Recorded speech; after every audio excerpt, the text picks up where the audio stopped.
ये super Napier आ जी। ਇਹਦੀ ਇੱਕ ਹੀ ਕਿਸਮ ਆ ਜਿਹੜੀ ਪਾਕਿਸਤਾਨ ਜਾਂ ਸੁਪਰ ਨੈਪੀਅਰ ਦੇ ਨਾਂ ਤੋਂ। ਅਸ਼ਫਾਕ ਭਾਈ ਜੀ ਸੁਪਰ ਨੈਪੀਅਰ ਬੀਜਣ ਡਏ ਆ। इधर गलामर सोल भाई है टुकन डे बी निक्की जी मुड्डी रख के गुटका अपने कितों लभ के लाया ता पिया इधर बी। इधर इन्होंने जमीन तैयार की भी प्लांटर दियां खेड़ा कढ़ के चढ़ गया साह तो हुण लैंदा पिया साह वेली थक गया। अच्छा ये बी तुसीं आपदा ही तुहाडा घर दा सी नहीं तो उदां ते 5-6 रुपए की कलम दिंदे आ ना। 5-6 रुपए ਦੀ ਸੀ ਮੇਰੇ ਭਾਈ ਨੇ ਲਿਆਣ ਕੇ ਬੀਜਿਆ ਸੀ। सही सही ਉਹ ਹੈ ਤਾਂ ਕੱਚਾ ਹੀ ਥੋੜਾ ਜਿਹਾ ਬਣਾ ਸੀ। दोस्तों ये सुपर नाइपियर थानू दिखाया वा वो भी काश्त करन लगे आ।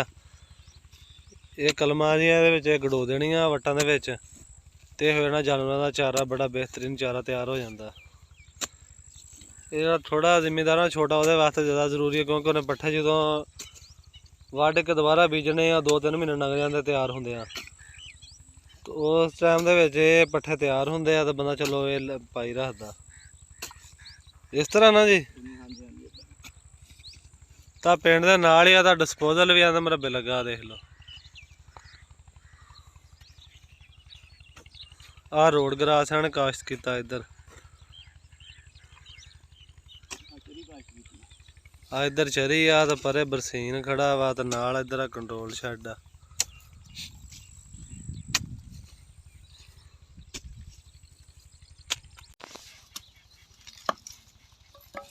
और चाचा गां हाजी अशरफ दी वाही आ ते अशफाक नाल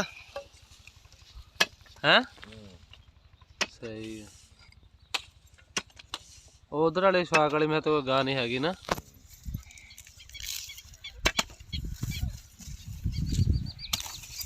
आ देख लो जिहड़ा इन्हें अगे बीज टुकिया सी ते हुण इस तरह कलमां ना सीधियां विच गड़ोई जा रहे आ।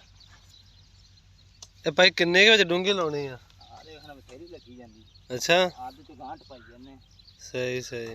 ये किन्ने किन्ने फासले ते लाई जाना? 2-2 फुट ते 1.5-2 सही सही। आ वेख लो जी सारे इन्होंने ओह लाई जांदे तोड़।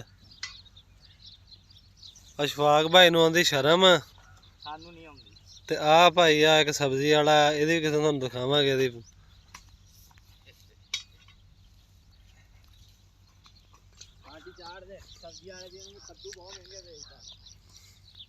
ਇਹ ਲਾਈ ਖਲੇ ਜੀ ਆ ਕਲਮਾਂ ਜੀਆਂ ਇਹਨੂੰ ਕਹਿੰਦੇ ਸੁਪਰ ਨਾਈਪੀਅਰ।